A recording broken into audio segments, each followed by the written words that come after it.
Žmoniją krečia egzistencinės krizės. Nė viena gyvenimo sritis nelieka nepaliesta. Ekonominė, finansinė, politinė, etinė, medicininė ar bet kuri kita.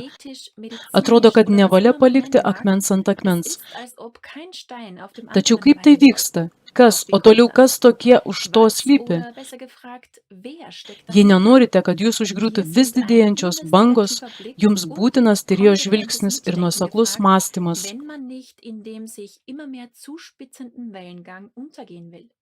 Toliau pateikiamas Šveicarijos asociacijos VIR 30 minučių trukmės dokumentinis filmas, nušviečiantis šį dramatiškai augantį chaosą.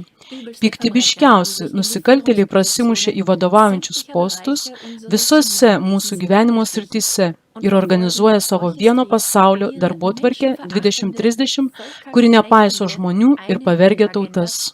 Jungtinių tautų darbotvarkė 2030. 2015 metais Jungtinių tautų aukščiausio lygio susitikime Niujorke paskelbta darbotvarkė 2030 tai visuotinis susitarimas dėl ateities, kurį vyriausybės turi pasirašyti.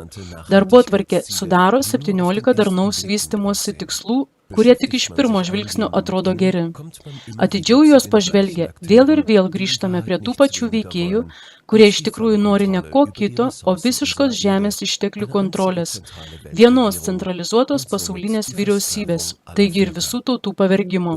Siekdamos daryti įtaką visoms gyvenimo sritims ir visuomenės struktūroms, šiuos tikslus propaguoja ne tik jungtinės tautos, bet ir tokie įtakingi partneriai, kaip Pasaulio ekonomikos forumas PEF ir jo projektas Didysis perkrovimas. Daugiau kaip 50 metų PEF jungia įtakingiausius pasaulio politikus, verslininkus, mokslininkus, žiniasklaidą, nevyriausybinės organizacijas, profesinės sąjungas, menininkus ir bažnyčias, taip pat turtingiausius pasaulio žmonės. Daugiau nei 30 metų PEF ugdo pasaulio verslo ir politikos elitą. Ar tai būtų Bilas Geitsas, Jeffas Bezosas, Angela Merkel, Emanuelis Makronas, Viktoras Orbanas ar Vladimiras Putinas. Visi jie, būdami jaunaisiais pasaulio lyderiais, baigė PEF mokyklą. Todėl nenuostabu, kad forumo įkūrėjas, vokiečių profesorius Klausas Švabas, laikomas viena įtakingiausių šių laikų asmenybių.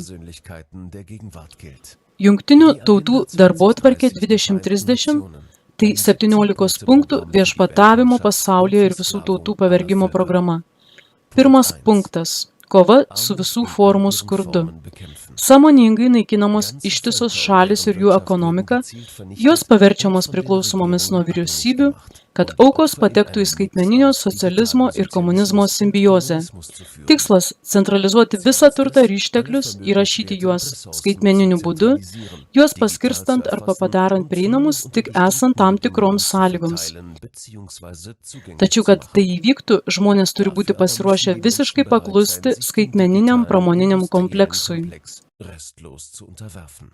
Antras punktas – panaikinti badą, užtikrinti aprūpinimą maistu ir geresnę mitybą bei skatinti tvarų žemės ūkį. Žemės ūkis turi būti naikinamas, kadangi ūkininkai tapo priklausomi nuo subsidijų. Globalistai dabar žaidžia lengvą žaidimą. Nuolat keliami nauji reikalavimai, kurių ūkininkai nepajėgia įvykdyti, todėl jie neturi galimybių valdyti savo ūkių. Dėl to nyksta vis daugiau ir daugiau ūkių. Tikslas, kad visas šalies žemės ūkio sektorius pereitų į didžiulių tarptautinių korporacijų ir investuotojų rankas. Jos gali griebtis genų inžinerijos ir kitų kenksmingų metodų, gaminti tik prastos kokybės maistą arba tiesiog palikti žemę nedirbamą ir taip sukelti maisto trūkumą. Kas turi suverenitetą maisto srityje, tas valdo žmoniją. Trečias punktas – sveikos gyvensenos užtikrinimas visiems įvairaus amžiaus žmonėms ir jų gerovės skatinimas. Dėmesio centre visų pasaulio sveikatos organizacijos PSO medicinos standartų skaitmenizavimas ir centralizavimas. PSO galės primesti medicinos programas visam pasauliui, grasindama baudomis ir sankcijomis. Tam tikslui iš nacionalinių vyriausybių bus paimta atsakomybė už visų rūšių medicininės priemonės. Pagal vadinamąją pandeminę sutartį PSO spręs, kada ir kur taikyti priverstinio vykdymo priemonės, kaip antai kaukės, skiepus, testus, izoliaciją ir karantiną. Be to, visi medicininiai duomenys turėtų būti saugomi tarptautinėje duomenų bazėje ir būtų susieti su visų piliečių skaitmeninė tapatybė. Sveikatos priežiūros pramonė turėtų būti standartizuota visame pasaulyje. Visos PSO rekomendacijų netitinkančios medicinos nuomonės ir tyrimų rezultatai bus sistemingai slopinami, persekiojami ir kriminalizuojami. Naturopatiniai metodai sveikatos priežiūros sektorėje bus uždrausti, o jų vietoje bus diegiamos farmacijos ir chemijos pramonės, švietimo programos, produktai ir paslaugos. Žmonių sveikata bus visiškai atiduota į PSO rankas, nes remdamasi atvirai teikiamais duomenimis apie sveikatos priežiūros reikalavimų netitinkantį elgesį, ji galės imtis reguliavimo priemonių. Tai gali baigtis tuo, kad įtariamam asmeniui bus atimta galimybė gauti maisto ir būtinų vaistų. 4. punktas – užtikrinti įtraukų, teisingą ir kokybišką švietimą ir skatinti mokymosi visą gyvenimą galimybės visiems. Visuotinis švietimo sistemų suvienodinimas ir propagandos standartizavimas, siekiant užtikrinti vienodą giluminį vaikų ir jaunimo ideologinį apdirbimą visame pasaulyje. Tam reikia sukurti bendrą švietimo branduolį, kitaip tariant, standartą su privalomu ideologiniu turiniu, kuris turi būti užprogramuotas visiems. Tai veda prie totalitarinio perauklėjimo, kaip jį supranta elitas, kuriame nebeturėtų būti jokių kultūriškai sąlygotų vertybių. Lyčių ideologijos, tokios kaip LGBTQ, klimato terorizavimas ir įsivaizduojama sveikata vartojant farmacinius chemikalus, bus naudojamos siekiant veiksmingiau suskaldyti, kontroliuoti ir valdyti žmones, prisidengiant nauja pasaulinė vyriausybė, pasauliniu teismu, pasaulinė policija, pasauliniu banku, pasaulinė sveikatos organizacija ir skaitmeninė pasaulinė valiuta. 5. punktas. Praplėsti visų moterų ir mergaičių teisės ir galimybės, kad jos turėtų lygias teisės ir galėtų apsispręsti pagal lyčių lygybės principą. Lyčių įvairovė ir LGBTQ yra skirti tam, kad visi dirbtinai sukurti nukrypimai, įskaitant pedofilinius polinkius, taptų priimtini ne tik tam, kad būtų sugriauta tradicinė šeima, bet ir tuo pačiu sukeltas tautų ardymas ir dezintegracija, o taip pat tam, kad įneštų daugiau susiskaldymo ir išprovokuotų tarp asmeninius konfliktus. Taigi, dirbančios moteris bus dar veiksmingiau išnaudojamos globalių korporacijų, o vaikai gaus valstybinį išsilavinimą per prailgintos dienos įstaigas. Tokiu būdu bus ideologiškai apdorojami daug anksčiau. Griaunant šeimos ryšius, skaitmeninė valstybė turėtų užimti centrinę vietą tam tikromis sąlygomis, teikdama maistą ir pastogę ir taip pakeisdama šeimos vaidmenį. 6. punktas – užtikrinti prieinamumą ir tvarų valdymą vandens resursais ir sanitariją visiems. Vandens išteklių valdymas turi būti centralizuotas. Valstybėms daromas spaudimas privatizuoti vandens infrastruktūrą, kad jos taptų priklausomos nuo korporacijų, kurios vėliau gali parduoti vandenį visuomeniai išpūstomis kainomis. Viešpatavimas vandens sektoriuje taip pat reiškia, kad žmonių sveikata yra visiškai jų rankose. Daug kur vandentiekio vanduo jau praturtintas cheminėmis medžiagomis, tokiomis kaip fluoridas. Tokia praktika gali būti išplėsta, todėl gali atsirasti daugybė lėtinių ligų ir apsinuodijimų. Tai būtų naudinga farmacijos pramoniai, nes leistų pelningai pardavinėti savo medžiagas, slopinančias ligų simptomus. Kadangi dirbtinai sukurtas vandens trūkumas bus paaiškintas antropogeninė klimato kaita, taip pat bus imtasi priemonių, kad būtų kuo labiau sumažintas vandens vartojimas, ypač sanitarijos sektoriuje. Taip pat bus uždrausti įprasti tualetai ir pakeisti modeliais, kurie gali veikti be vandens. Tas, kas turi valdžią vandens srityje, galiausiai kontroliuoja, kas, kiek ir kokiems tikslams gali jį naudoti, normuojant jį. Septintas punktas – užtikrinti visiems prieigą prie nebrangios, patikimos, tvarios ir modernios energijos. Dažnai nepakankamai išvystyti vadinamieji atsinaujinantys energijos šaltiniai dėl ideologinių priežasčių bus subsidijuojami mokesčių mokėtojų pinigais, kas lems neišmatuojamą elektros energijos kainų augimą. Tokiu būdu žmonės bus priversti finansuoti plėtrą, kuri juos vis labiau ir labiau įstums į skurdą, taigi ir į priklausomybę nuo valstybės. Žmonės turės įdiegti ir naudoti naujas technologijas energijai gaminti. Kadangi tai labai brangu, jie bus priversti naudotis kreditais ir taip taps priklausomi nuo monopolinės finansų sistemos arba turės parduoti savo turtą už pernelyg mažą kainą toms pačioms globalistinėms struktūroms ir persikelti į 15 minučių miestus. Žlugs ištisos pramonės šakos, išnyks mažos ir šeimos įmonės. Tokiu būdu didžiųjų korporacijų dominavimas rinkoje gali būti dar labiau išplėstas. Visi energijos teikimo kanalai turėtų būti skaitmenizuoti, kad būtų galima realiuoju laiku analizuoti visą namų ūkių suvartojimą. Išmanieji IoT termometrai ir kiti į tinklą sujungti apskaitos prietaisai turėtų leisti vyriausybei arba dirbtiniam intelektui stebėti ir bausti ištisus namų ūkius. Tokiu būdu energiją būtų galima normuoti arba visiškai išjungti per atstumą. Toks deficitas ne tik atneš milžinišką pelną energetikos bendrovėms, bet ir padarys žmonės nuolat pažeidžiamus šantažui ir kontroliai. Jei technologijų bendrovės ir vyriausybės ir toliau plės savo valdžią ir įtaką, elektros energijos tiekimo nutraukimas ir normavimas taps kasdienio gyvenimo dalimi. 8 punktas. Ilgalaikio integracinio ir tvaraus ekonomikos augimo, visiško ir produktyvaus užimtumo bei deramo darbo visiems skatinimas. Dėl šalutinio poveikio po skiepijimo programų trūksta darbo jėgos. Turtingesnės šalys griebsis kvalifikuotų darbuotojų iš užsienio, kol jų dar reikia, ir taip skatins darbo jėgos migraciją. Tai turės neigiamą poveikį šių migrantų kilmės šalims, nes dėl kvalifikuotos darbo jėgos trūkumo jų šalis susilpnės ir bus paliktos likimo valiai. Kai didelė dalis vadinamųjų kvalifikuotų darbuotojų išvyks, o migrantų kilmės šaliai iškils žlugimo grėsmė, pasaulio elitas pradės plėšti ir pardavinėti šias nusilpusias šalis. Tačiau darbo jėgos migracija taip pat gali būti naudojama kaip pretekstas sunaikinti šalies, į kurią migruojama ekonomika. Pakanka importuoti tam tikrą skaičių nekvalifikuotų darbininkų, kad būtų padaryta kuo didesnė žala dėl patirties stokos, nes nebuvo įsisavinti atitinkami kokybės standartai ar procedūros.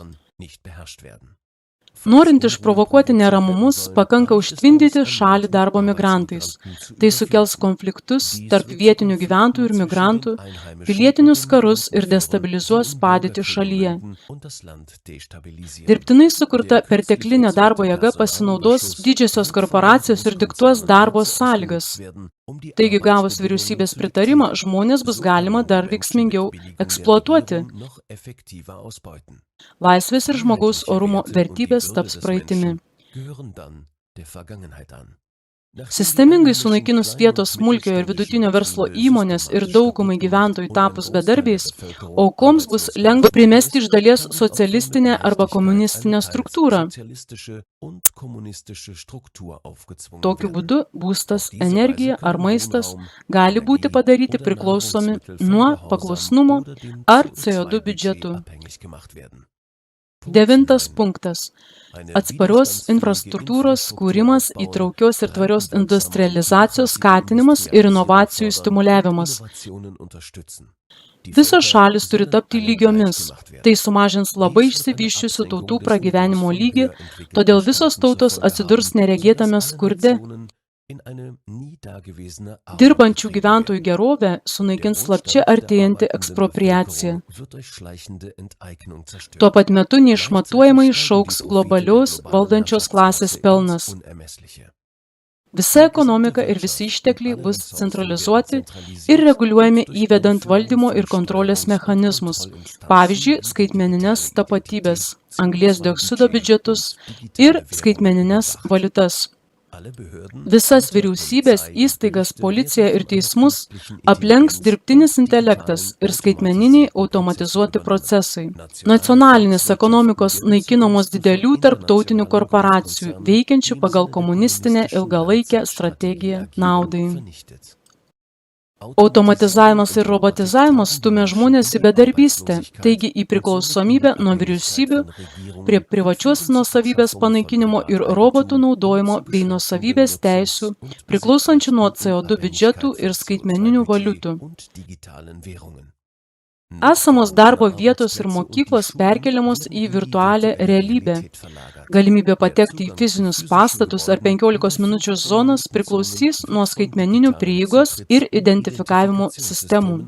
Gyvenamoji erdvė perkeliama į skaitmenizuotus ir visiškai kontroliuojamus modulinius 15 minučių miestus ir Kinijos stiliaus gigapolius, kuriuose žmonės nebegalės laisvai judėti dėl CO2 apribojimų. O tai reiškia, kad daugiau galime kalbėti apie kalėjimus po atviru dangumi, nei apie gyvenamąją erdvę. 10 punktas.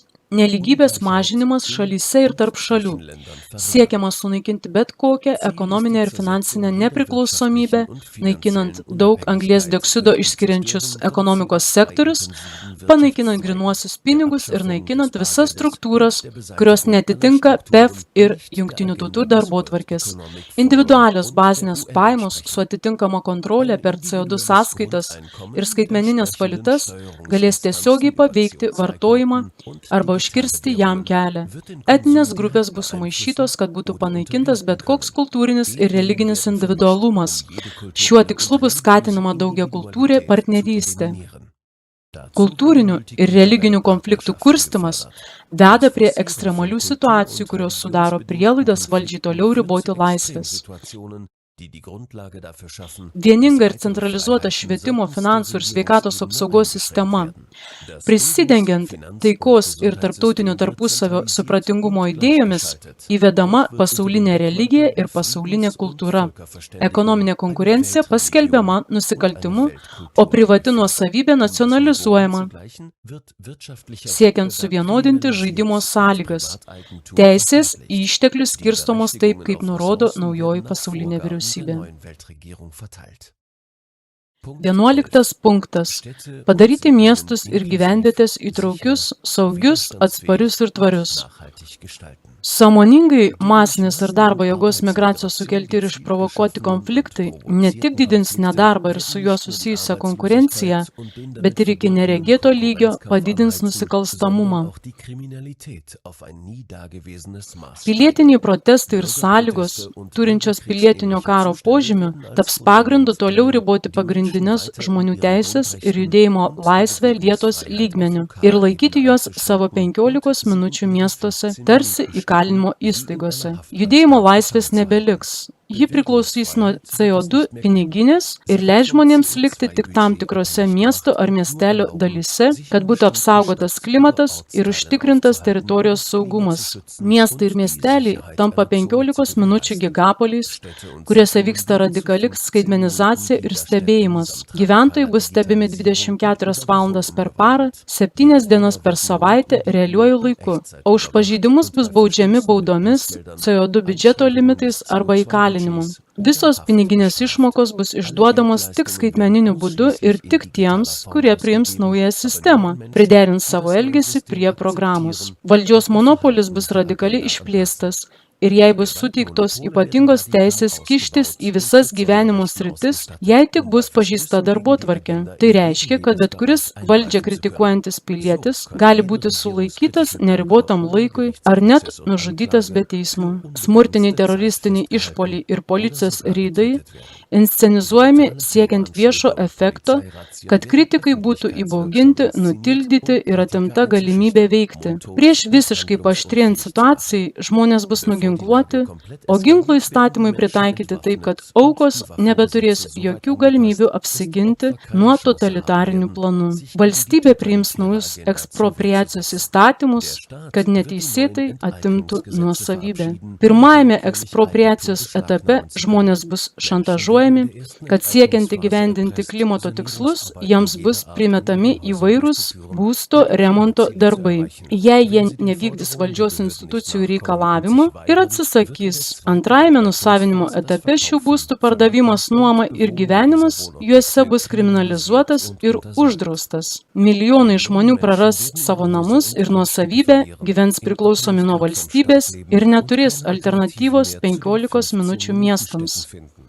12 punktas. Užtikrinti tvarius vartojimo ir gamybos modelius.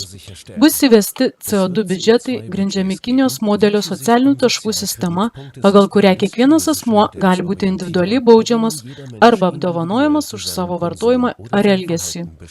Visame pasaulyje bus įdiegtas skaitmeninis identifikavimas. Jis reikalingas kaip skaitmeninių piniginių išdavimo pagrindas. Be to, įgyvendinant programą, skaitmeniniai identifikatoriai bus implantuojami kiekvienam žmogui gimstant.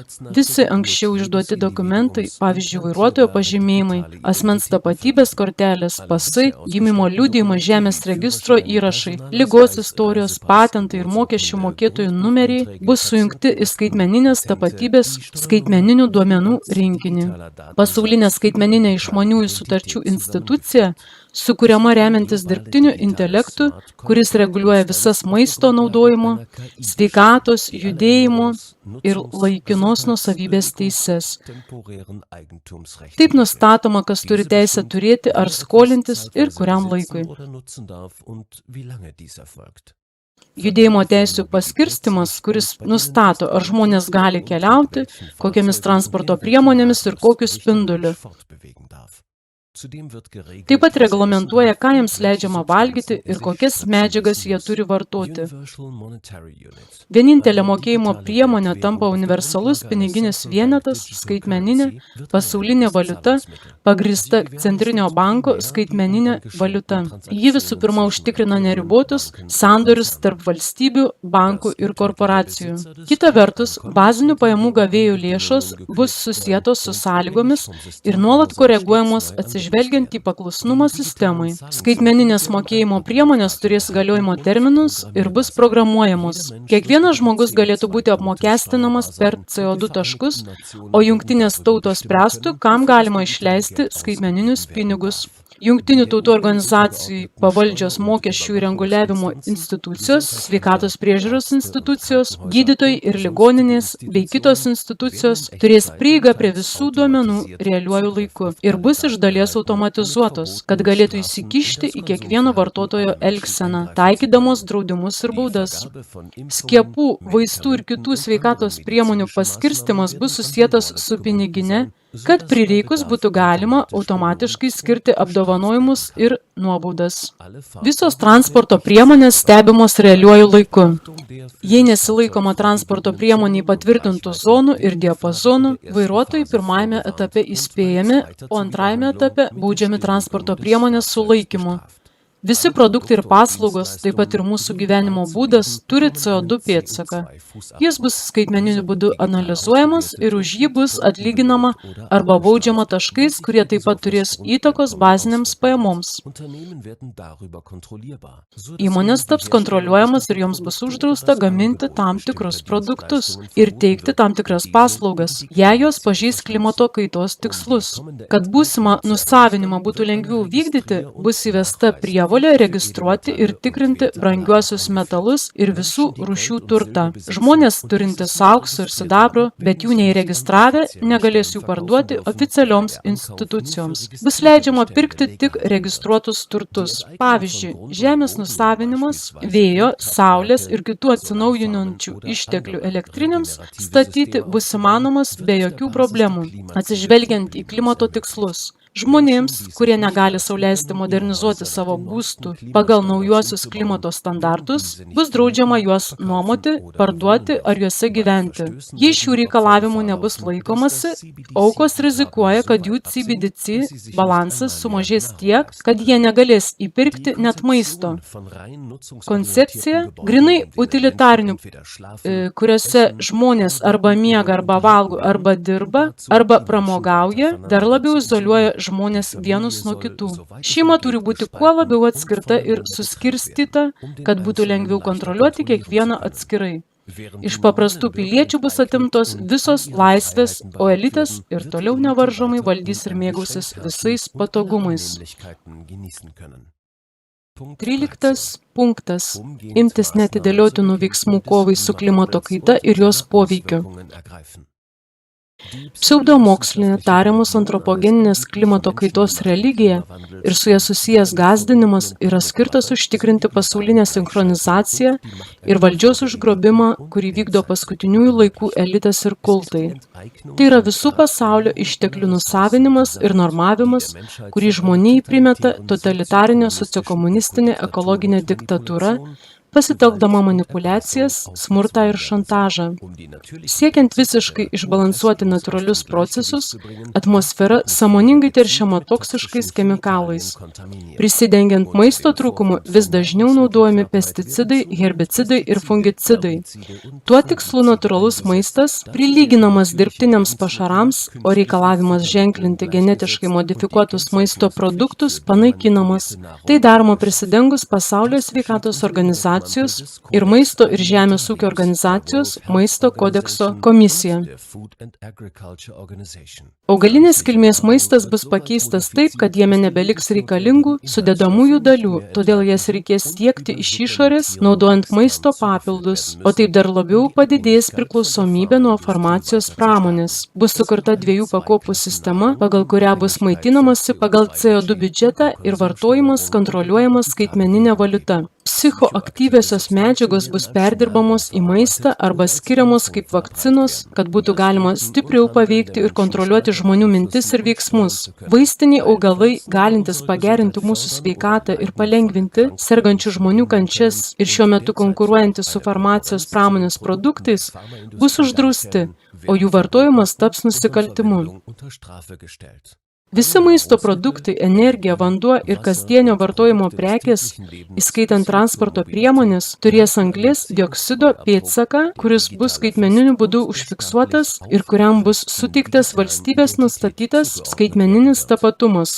Siekiant nepasiekiamų klimato tikslų, privatus transportas bus panaikintas ir pakeistas savaeigiais autonominiais automobiliais, kuriuos bus galima tik išsinuomoti arba užsisakyti už atitinkamus CO2 taškus. Tai žmonėms pristatoma kaip saugesnis ir ekologiškesnis sprendimas, tačiau taip tik apribojama judėjimo laisvė ir užtikrinama visiška kontrolė. Kritikai ir opoziciniai judėjimai, kurie netiki nehumaniška klimato kaita arba abejoja 17 Jungtinių tautų darbotvarkės 2030 tikslais, yra persekiojami ir nutildomi. 14 punktas. Išsaugoti ir tvarkyti vandenynus, jūras ir jūrų išteklius, siekiant tvaraus vystymosi. Vandenys ir jų ištekliai bus centralizuotai apskaitomi ir valdomi, o prieiga prie jų bus apribota atskiroms bendrovėms. Laivyba, taigi ir privatus bei komercinis jūrų, vidaus ežerų ir upių naudojimas bus dar labiau apribotas ir leidžiamas tik tam tikromis sąlygomis, kurias smulkūs žvejai retai galės sau leisti. Tačiau didelėms korporacijoms vis tiek bus leista žvejoti, nes joms bus suteiktas reikiamas kapitalas subsidijomis, kad jos galėtų laikytis naujų standartų, pavyzdžiui, skaitmeniniu būdu fiksuoti žvejybos kvotas arba pereiti prie elektros variklių. Dėl to žvejyba taps mažiau patraukli, o pasiūla sumažės, o keli stambūs licencijų turėtojai gaus didžiulį pelną. Priešingai, tai sukels dar didesnį skurdą trečio pasaulio šalyse ir masinė migracija, kuri savo ruožtu destabilizuos turtingesnės šalis. Be to, chemijos pramonė didina vandenynų rūgštėjimą, o tai gali sukelti daugybę pasekmių, įskaitant žuvų žūtis. 15 punktas. Saugoti, atkurti ir skatinti tvarų sausumos ekosistemų naudojimą, tvariai tvarkyti miškus, kovoti su dykinėjimu, sustabdyti ir pakeisti žemės degradaciją ir užkirsti kelią biologinės įvairovės nykimui. Visa žemė ir ištekliai bus skaitmeniniu būdu kartografuojami. Ekologinės ir saugomos teritorijos bus plečiamos, kad žmonės galėtų keltis į 15 minučių miestus. Žemės ūkio paskirties žemė bus pradėta valdyti ir kontroliuoti centralizuotai, todėl ją bet kada bus galima uždrausti, kad joje nebūtų galima auginti maisto. Tai bus dirbtinai sukeltas maisto trūkumas. Prekybininkai turės gauti atitinkamas licencijas. Gamtinių teritorijų, tokių kaip miškai, parkai, kalnai, pievos, pelkės ir sausumos, naudojimas bus griežčiau reglamentuojamas ir ribojamas arba leidžiamas tik esant tam tikram CO2 kredito lygiui. Siekiant išvengti sausrų ir sausringų regionų plėtros, cheminėmis ir techninėmis priemonėmis kišamasi į natūralius žemės procesus ir tvarką. Dėl to biosfera bus dar labiau sunaikinta, o tai yra vienas iš technokratų tikslų. Tikslingas įvairių augalų rūšių naikinimas cheminėmis medžiagomis ir jų keitimas genetiškai modifikuotais, savaime nesidauginančiais augalais, kurie ne tik neturi jokios pridėtinės vertės, bet ir naikina gamtos pusiausvyrą. 16 punktas.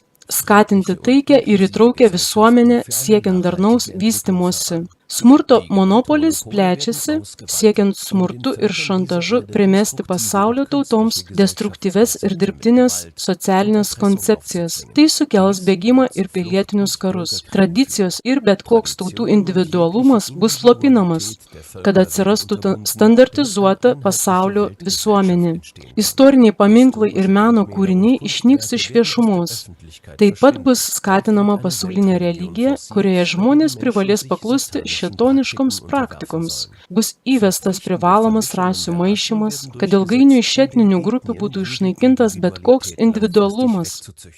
Už mišrias santuokas bus atlyginama taškais ir aukštesniu socialiniu statusu.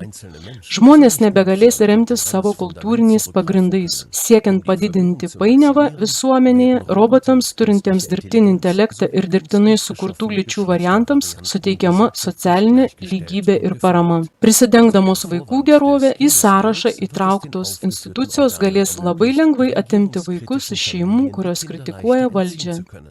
17 punktas. Įgyvendinimo priemonių stiprinimas ir pasaulinės darnaus vystymosi partnerystės atgaivinimas. Jungtinių tautų struktūra yra vadovaujanti institucija turinti visas sprendimų priėmimo ir įgyvendinimo galias.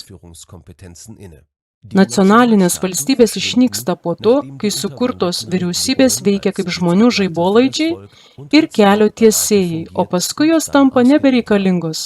Visi nacionaliniai įstatymai ir jurisdikcijos taps nereikalingi, nes jie egzistuos tik iš vienos centralizuotos struktūros dirbtinio intelekto pavidalu. Elito planas aiškus. Jie nori nuvesti mus į distopinę ateitį, kurioje iš mūsų bus atimta bet kokia laisvė. Nacionalinės struktūros, kurios iš tikrųjų turėtų tarnauti mūsų apsaugai, nesipriešina šiam planui ir todėl priešinasi žmonėms.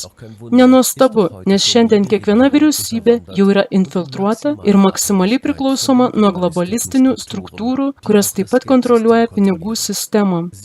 Jie nori, kad žmonės visiškai atsisakytų savo laisvių ir sutikdami su naujaja pasaulio tvarka savo ateitį atiduotų sunaikinimui.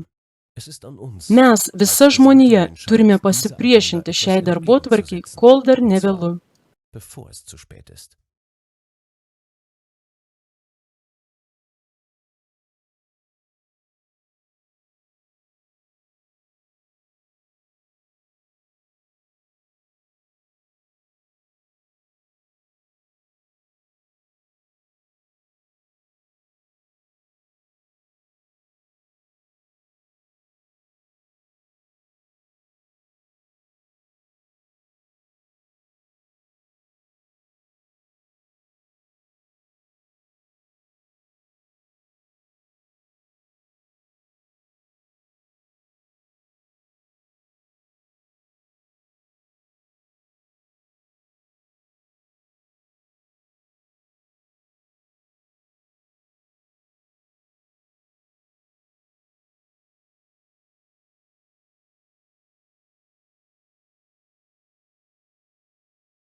būstų